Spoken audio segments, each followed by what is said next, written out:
Hai, perkenalkan nama saya Dwiki Gusti Arminda kelas AKP 6B.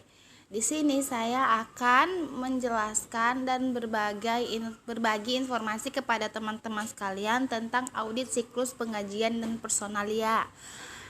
Yang pertama, saya akan membahas apa perbedaan utama antara siklus penggajian dan personalia. Yang pertama, hanya ada satu siklus transaksi untuk penggajian. Kedua, transaksi pada umumnya jauh lebih signifikan ketimbang akun neraca terkait. Ketiga, pengendalian internal terhadap penggajian sudah efektif bagi hampir semua perusahaan, bahkan perusahaan kecil sekalipun. Nah, itulah perbedaan utama antara siklus penggajian dan personalia. Kemudian, kita akan membahas akun-akun dalam siklus penggajian dan personalia. Teman-teman sekalian bisa lihat dari slide yang saya buat. Terdapat ada cash in bank, gaji, upah, bonus, dan komisi yang harus dibayar, tenaga kerja, potongan pajak penghasilan dan pemotongan lainnya, beban gaji yang masih harus dibayar, dan biaya pajak daftar gaji. Itulah akun-akun dalam siklus penggajian dan personalia. Selanjutnya kita ke slide berikut, ada tentang golongan transaksi, akun-akun, fungsi bisnis, dokumen, dan catatannya.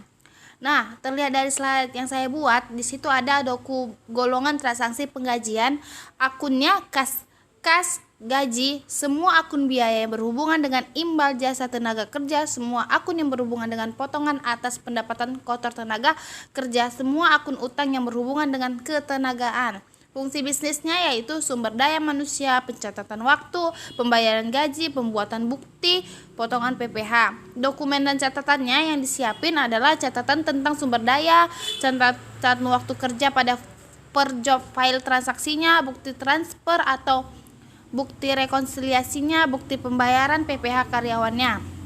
Nah, beralih ke slide yang selanjutnya, yaitu ada fungsi bisnis dalam siklus dan dokumen serta catatan yang bersangkutan. Bagian SDM, personalia bagian yang secara independen mewawancara dan mengangkat personil yang memenuhi syarat sesuai dengan kebutuhan identitas, catatan kepegawaian, formulir potongan wajib, surat keputusan penetapan gaji dan upah.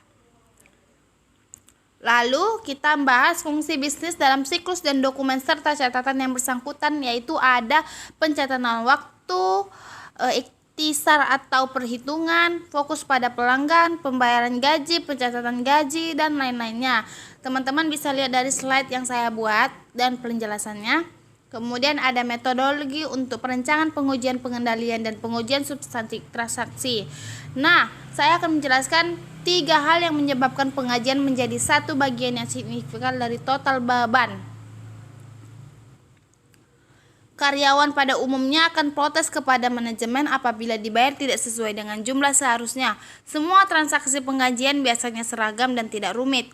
3. Transaksi penggajian adalah suatu yang menjadi sasaran untuk diaudit oleh kantor pajak dan dalam rangka penetapan pajak penghasilan yang benar, sehingga perusahaan cenderung melaporkan dalam jumlah yang benar.